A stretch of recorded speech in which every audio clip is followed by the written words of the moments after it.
Next, I will explain about health effect of sugar. Basically, in moderate amounts, sugars add pleasure to meals without harming health. Sugar poses no major health problem except dental caries. It contributes to nutrient deficiencies by supplying energy without providing nutrients. Excessive intakes of sugar may displace nutrients and contribute to obesity. Sugars can contribute to tooth decay.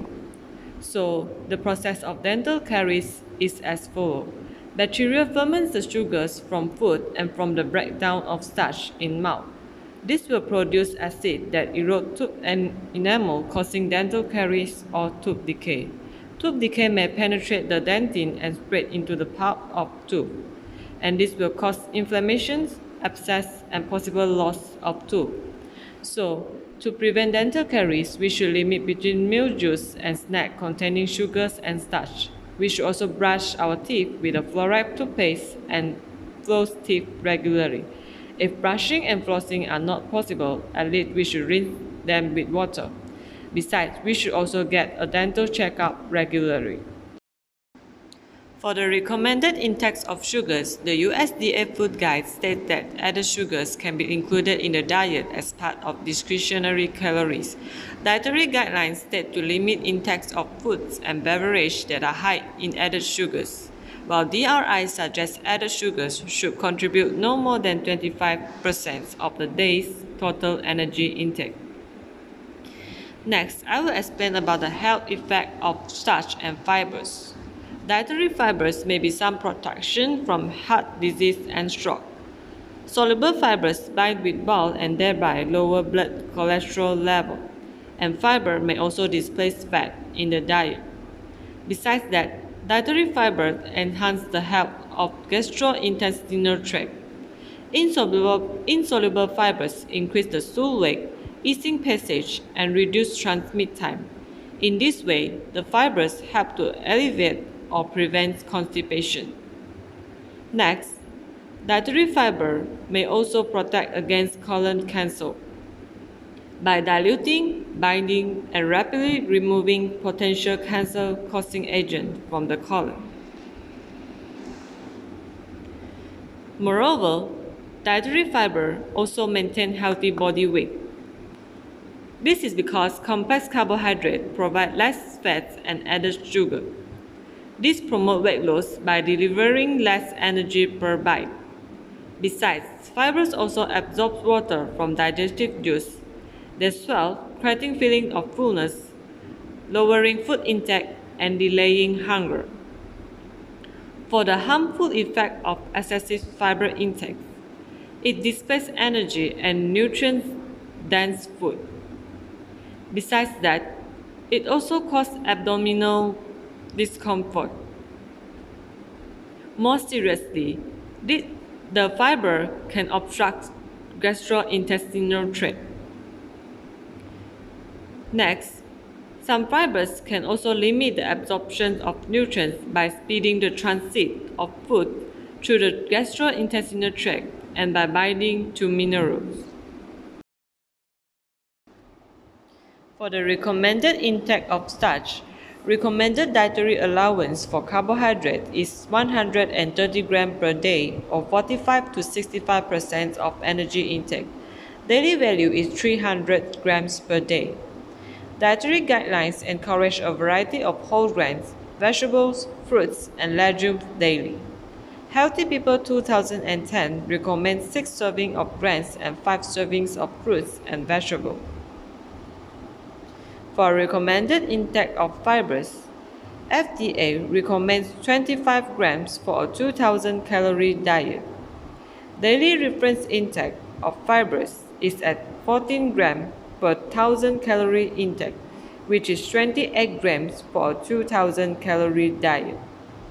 American Dietetic Association recommends 20 to 35 grams per day. Last, World Health Organization suggests no more than 40 grams per day. To control weight gain, blood glucose, and dental caries, many consumers turn to alternative sweeteners to help them limit calories and minimize sugar intake. They encounter three sets of alternative sweeteners, which are artificial sweeteners, herbal products, and sugar alcohol. So, what is artificial sweeteners? It's also called non-nutritive sweeteners.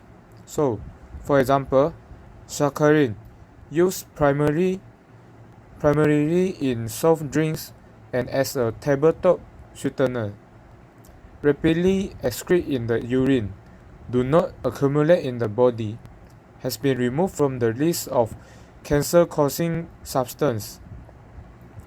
Second is the aspartame.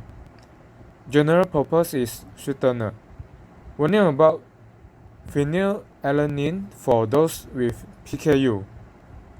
Controversial finding that aspartame may have caused cancer in rats. Excessive intake should be avoided by those with epilepsy. The third one is azathioprine K. Azathioprine potassium research confirms safety.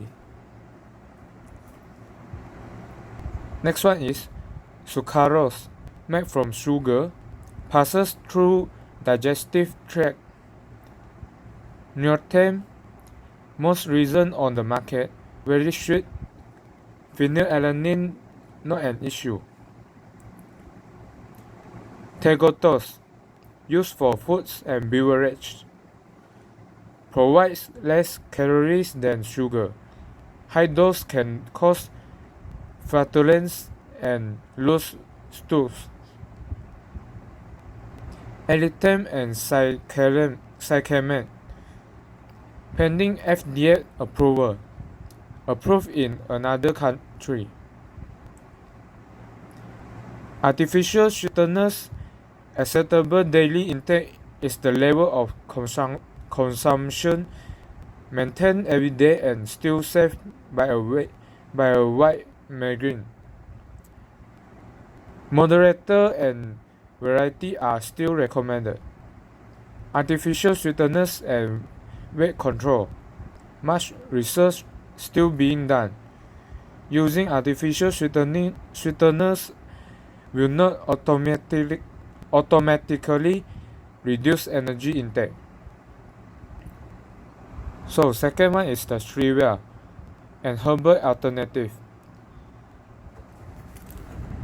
Stevia leaves have long been used by people of South America to sweeten their beverage. It's also used as additive in variety food and beverage.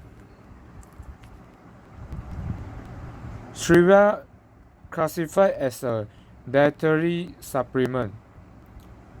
It's not required to have a testing and FDA approval. So the last one is the sugar replacer, also called nutritive sweeteners, sugar alcohols, and polyols. Maltitol, mannitol, sorbitol, xylitol, isomate, and lactitol are the examples of sugar replacer. Absorb more slowly in our body and metabolize differently in the body. Low glycemic response. Side effects include GI discomfort. Sugar alcohol contained in sugar-free or reduced calorie products. Provide bulk and sweetness in cookies, hard candies, sugarless gum, jams, and jellies. Provide calorie fewer than the sugar. Sugar alcohol also yield energy, sometimes referred as nutritive sweeteners.